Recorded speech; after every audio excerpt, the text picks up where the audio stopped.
একবার একটা ব্যাঙ একটা কুয়োর মধ্যে বাস করত, আর সেই কুয়োটাকেই সে তার জগৎ মনে করত।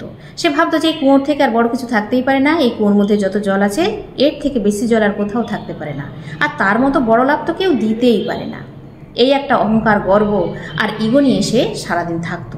তারপর একদিন একটা মাছ সেই কুয়োর মধ্যে এলো, আর মাছের সঙ্গে তার বন্ধুত্ব হলো। সে মাছকে জিজ্ঞাসা করলো যে, বন্ধু তুমি কোথা থেকে এসেছো? মাছ বললো যে, বন্ধু আমি সমুদ্র থেকে এসেছি। সেই ব্যাঙ তখন বললো যে, তোমার সমুদ্র নিশ্চয়ই আমার এই কুয়োর থেকে বড় হতে পারে না। তখন মাছ বললো যে, না বন্ধু, এই কুয়ো তো অনেক ছোট আর সমুদ্র অনেক বড়, এরকম হাজার হাজার কুয়োর জল তো নিমিশে সে সমুদ্রের মধ্যে বিলীন হয়ে যাবে। ব্যাঙে তো সে কথা বিশ্বাস হয় না।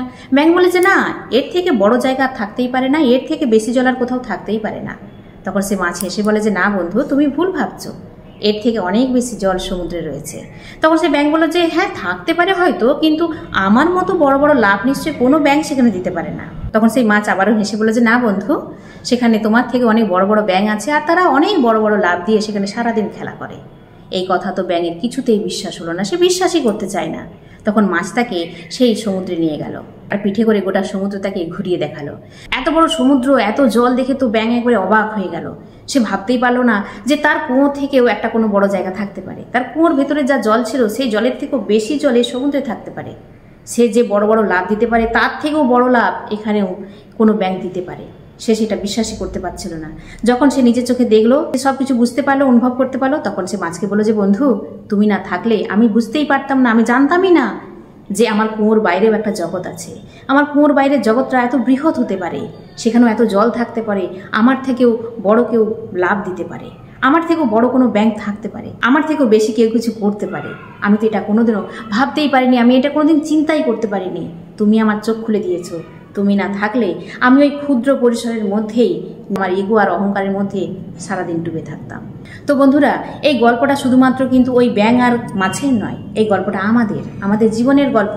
আমাদের চারপাশে এমন অনেক মানুষ রয়েছে, প্রায় 70% মানুষ হয়তো আপনি খুঁজলে পেয়ে যাবেন, যারা সবসময় একটা নিজেদের আলাদা দুনিয়ার মধ্যে থাকে। তারা নিজেদের একটা আলাদাই জগৎ তৈরি করে ফেলেছে, নিজেদের অহংকার, নিজেদের গর্ব আর নিজেদের ইগোর জগৎ। সেই ইগোর জগতে সে নিজেই বশ। তারা হারও মানতে জানে না, স্বীকারও করতে জানে না। তারা নিজের মধ্যে থাকে আর নিজের সব কিছুকে সে বড় মনে করে, নিজেকে এতটাই বড় মনে করে যে তার থেকে বড় কেউ থাকতে পারে, বা তার থেকে ছোট কেউ যে তার থেকে বেশি জানতে পারে, বুঝতে পারে, এটা তারা ভাবতেই পারে না, এটা তারা মেনে নিতেই পারে না। তারা ভাবে কি যে তার থেকে বেশি কিছু কেউ জানে না, তার থেকে বেশি কেউ কিছু করতেই পারে না, তার থেকে বড় কেউ হতেই পারে না। এমন মানুষজন তারা তাদের ইগোর জগৎটাকে হয়তো বড় করে, কিন্তু নিজেদের মনের জগতে তারা অতি ক্ষুদ্র। তারা ভাবতেই পারে না যে তার ভাবনার ক্ষুদ্র পরিসরের বাইরেও একটা বৃহৎ জগৎ আছে, সেখানে অনেক মানুষ আছে, সেখানে অনেক শেখার আছে, অনেক কিছু জানার আছে, অনেক কিছু বোঝার আছে। তার থেকে আরও অনেকে অনেক কিছুই জানে এবং তাদের থেকেও কিছু শিখে নেবার আছে, এটা তারা মানতেই চায় না। তো বন্ধুরা, এইরকম চিন্তাধারার মানুষের থেকে না দূরে থাকবেন, কারণ যারা এই ধরনের চিন্তা রাখে তারা যেমন কুপমণ্ডুকতায় ভোগে, তেমনি তারা স্বার্থপর হয়। আপনি নিশ্চয়ই সেরকম হতে চান না। তো বন্ধুরা, ছোট এই গল্পটা কেমন লাগলো অবশ্যই কমেন্ট করে জানাবেন। আর এই ধরনের ছোট ছোট গল্প আর মোটিভেশন পেতে চ্যানেলটাকে অবশ্যই সাবস্ক্রাইব করে পাশে থাকবেন। আজকে আসি, সবাই ভালো থাকবেন, টাটা।